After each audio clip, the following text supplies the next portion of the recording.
अगली खबर आपको बता रहे हैं भोपाल से, जहां मध्य प्रदेश में बीजेपी की प्रचंड जीत हुई है और कमलेश्वर पटेल ने इस जीत पर सवाल उठाए हैं।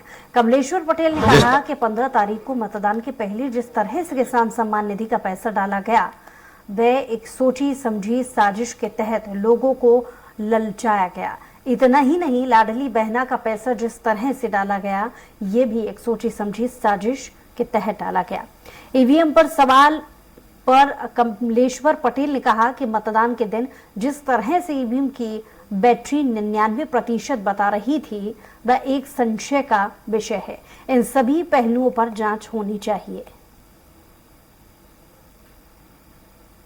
देश में जिस तरह से पूंजीवाद लोकतंत्र को हर जगह प्रभावित करने का काम कर रहा है, ये जो परिणाम आए हैं, ये इस बात का हमें चिंता नहीं है कि किसकी सरकार बनी किसकी नहीं बनी। चिंता इस बात का है कि देश के अंदर जो हमारे 140 करोड़ लोगों में जो मिडिल लेवल के लोग हैं, जो लोअर लेवल में जो लाइफ जो जी रहे हैं, ये हमारे जिस तरह की चुनौती में है और जिस तरह से पूंजीवाद बढ़ रहा है। आज कुछ लोग ऐसे हैं जो जिनकी एक टाइम का जो उनका लाइफ स्टाइल है, लोगों का एक वर्ष का उतना डिमांड रहता है। ऐसी परिस्थिति में पूंजीवाद हमारे लिए बड़ी चुनौती है। कांग्रेस के दिग्गज नेता दिग्विजय सिंह के भाई लक्ष्मण सिंह को चाचौड़ा विधानसभा सीट से हार का सामना करना पड़ा।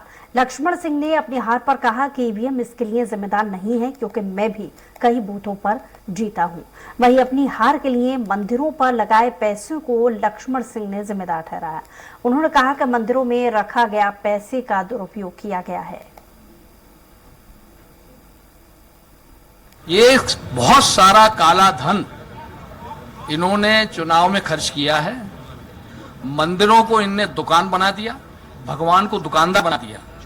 मंदिरों में लाखों रुपया रख के और ये कहां देश को ले जा रहे हैं पता नहीं। और ये एक इनकी नीति और रहती है कि मजदूर को पनपने मत दो, गरीब को गरीब रखो और चुनाव के समय उसके सामने पैसा दो और थोड़ा बहुत पैसा देके और सरकार बना लो।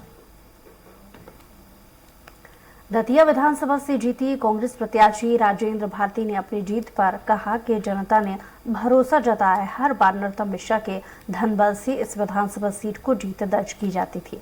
इस बार जीत का लंबा मार्जिन था, इसलिए रीकाउंट में गड़बड़ न हो पाई। इस दौरान राजेंद्र भारती से खास बातचीत की हमारे संवाददाता दुर्गेश गुप्ता ने। किस तरह से आप देखते हैं इस चुनाव को, कितना चुनौतीपूर्ण रहा ये? बहुत ज्यादा चुनौतीपूर्ण रहा है। नरोत्तम मिश्रा जी पिछले जितने भी चुनाव जीते रहे, वो चुनाव में करेक्ट प्रैक्टिस करके जीते। जनता के भरोसे वो कभी चुनाव नहीं जीते। इस बार जनता उनके सारे क्रियाकलापों को समझ चुकी थी और 15 वर्षों में जो कुछ उन्होंने किया, जनता उससे परेशान थी, त्रस्त थी।